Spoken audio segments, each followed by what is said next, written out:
Hey guys, welcome back to my channel. So what I want to do today is I got this cute little mold. It says love on it and it's got some birds. I think it's got like 5 birds on it. So what I want to do is I want to dust it first with my mica powders. Now, in starting, I went straight in and I decided that I want to have the love in gold. And trying to figure out what color would work best with it, I thought if I paint these guys like little bluebirds, that would look really cute. And so we're just going in here with the mica dry at this moment, and we're just going to dust them all on real quick, like get all those in. Now, I haven't used this mold before, so it's kind of tricky when you're doing detailed pieces if you've never cast it before to know what's what on it and get it right the first go around. But we're going to go for it. Now, in hindsight, I probably would have done this first part like I did, like I decided to do the rest of it after this, because I don't particularly care for painting with mica powders just because it goes everywhere. And it's, for me, I don't know. I've watched other YouTubers clean it up and it seems like they can clean it up so easily and it just comes off all great and beautiful and, their mold's all nice and clean afterwards. It's not the case for me. I have a hell of a time cleaning it, and that's why I don't necessarily like using it, but we're gonna do it. Okay, so after I did get my mold 99.9% clean from the blue mica, I decided that I'm going to use the mica and alcohol trick and paint it off that way, just making it, liquefied. And this way, I don't have to worry about it going everywhere and I can get a better coat on it. Now, if you've never done this method before, I learned of it from Wendy over at Toonpish Crafts, and it's amazing to do it this way.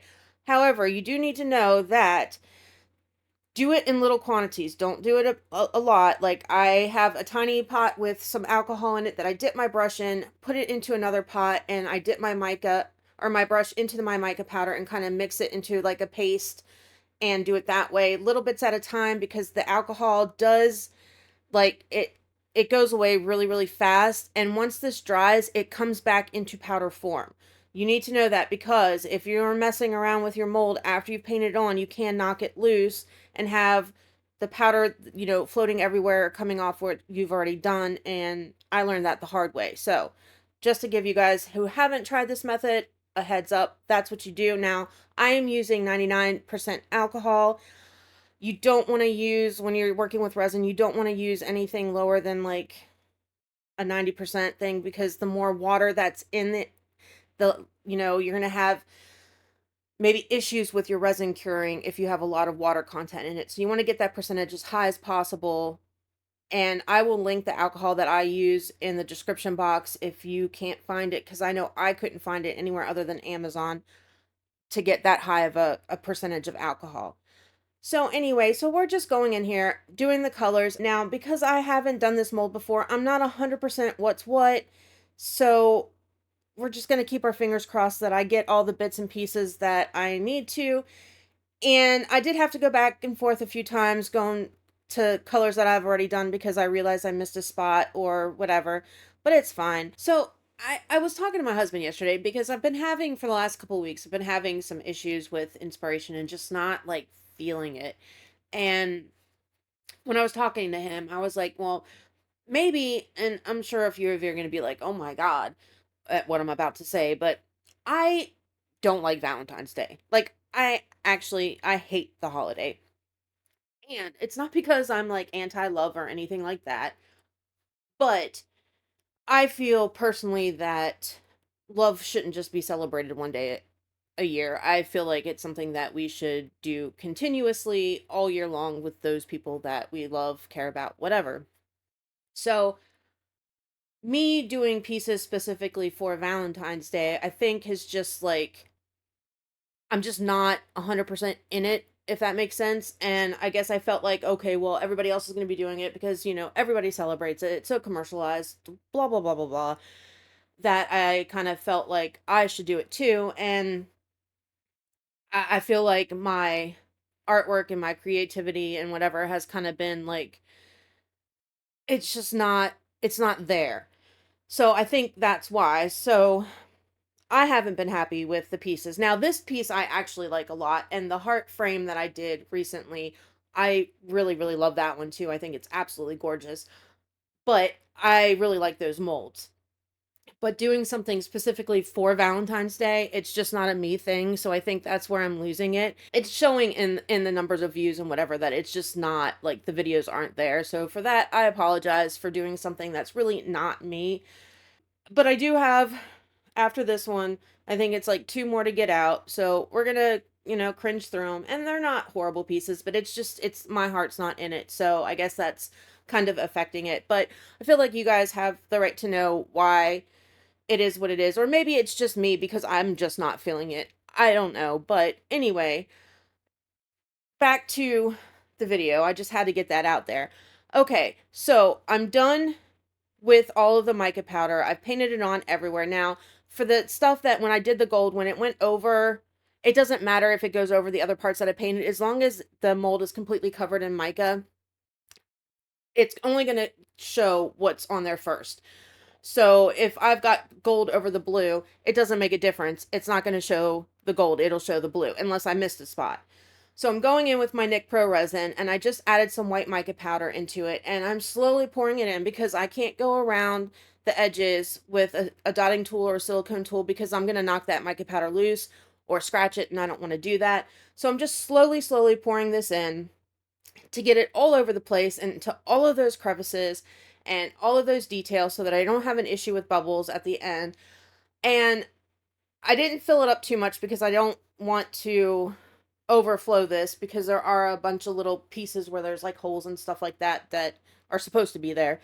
And then I'm just kind of teasing the resin into those spots that it hasn't gone into on its own. Now, I'm not touching the bottom of the mold at all. I'm literally just going along the top part of the resin and that is it. Gonna hit it with the heat gun and then we're gonna let this baby cure and see what it looks like when it's done. Fingers crossed it comes out really nice. So I am, after I'm done with the heat gun, I am going to kind of tap it, pat it, kind of just bang it up and down a little bit carefully. I don't want to knock the mica powder loose either, but just to kind of maybe if there's anywhere that the resin didn't go, kind of get it to go into those areas that I can't see underneath, and then drizzle in any more that I need just to make sure that this mold is completely, completely filled up. And that's pretty much it. Go in one more time with our heat gun and let this baby do its thing. Okay, so here we are 24 hours later. It's time to demold this, and you can see the gold that I used was the Glitterbee Metallic Rustic Gold, but it's a floating powder, so it tends to float, as you can see by all the gold on there. There wasn't a bunch of loose powder in there. It's just it's what it does. So if you use it, expect on this to happen no matter what you use it in. It's just the way it is. And it is still pretty bendy at this point. I mean, it's only been, I don't know, maybe 12 hours, but it is a fairly thin piece. I did have a little bit of overspill around the edges, so I just took my craft blade and off camera, I just cleaned up the edges. I think it looks really pretty, but we're not done. It definitely needs some more detail on the birds and just some other highlights. Like I want this piece to be a little bit more than what it is. I do like it. I think it's gorgeous. I love the colors and the way that it shows it, just came all out. The blues and the purples and that red just pop on that gold. So now what I want to do is I'm going to take a couple of my paint pens and I just need to give these birds some eyes. So we're just going in with a black paint pen and I'm just dotting the eyes on there. And then I decided that I want to highlight some of their feathers and give it just a little bit more dimension. But first, I'm going to go in with my gold paint pen and I'm going to outline these flowers. So I just want to kind of around where the petals are, just kind of go over it quickly and just give them a little bit more definition. There were a couple spots where either I missed the purple or I didn't realize that it was part of that or whatever. So it kind of hides those issues. as well as bringing these flowers to life and giving them that little extra pop that they need. And then we're going to go in with the silver and we're going to highlight these wings and the beaks on the birds just to kind of make them stand out a little bit more, give it more definition as well. So now coming in with, and it's just a fine tipped paint pen that I'm using, and I'm going along the outside of the wings, and then where the feathers are kind of more defined, I'm just kind of drawing a line over those real real fast, like nothing super detailed, but we just want something extra on there. And that's it. That's really it for this piece for the most part. I was looking at it after I did this and where I like it, and I like it more since I added the paint. I just felt like it needed something else. Now, I had the idea that I kind of played with about what if I put it on a wooden base and kind of like carved out a spot on there, put some lights and had it light up, or even just put it like wood on the back as like a frame and glued it or attached it somehow to it. I thought of that and I think that that is a good option too. But for this one, I decided that I'm going to do something different. So a while back, when I was at the dollar store, I was looking at ribbon and I found this. It's floral mesh ribbon, like a sparkly ribbon or whatever. I guess it's for flowers. And it's really pretty. And the blues just happen to match perfectly. And I thought, I wonder if I could add this in here somewhere. So I think when I'm looking at it and I see the O and the V, they've got a lot of stuff going on in it with the birds and the nest and the berries and the tree branches and flowers and whatnot. But the L and the E don't really have a lot. They're kind of plain. So I thought if I could take a little bit of this and put it on there, it would just add a little bit more, give it a little bit more texture. So that's what I'm going to do.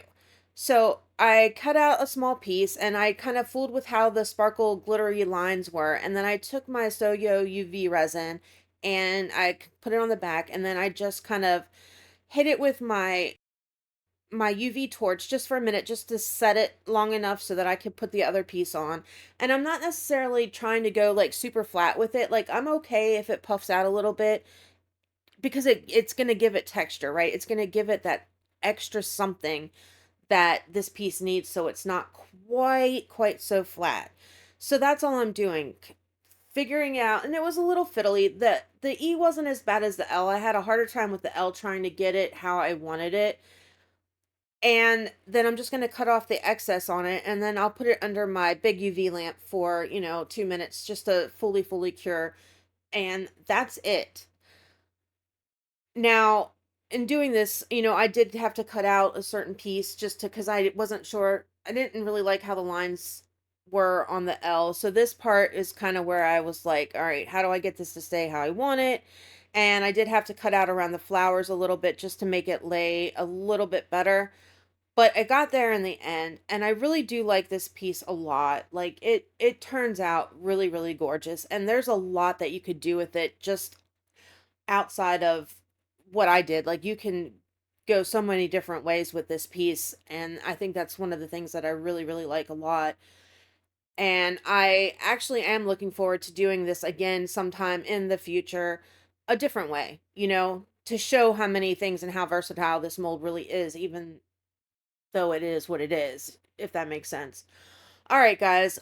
Well, that's a wrap on this one. Again, I apologize for not being true to myself and, putting you guys through the last few videos and the next upcoming couple.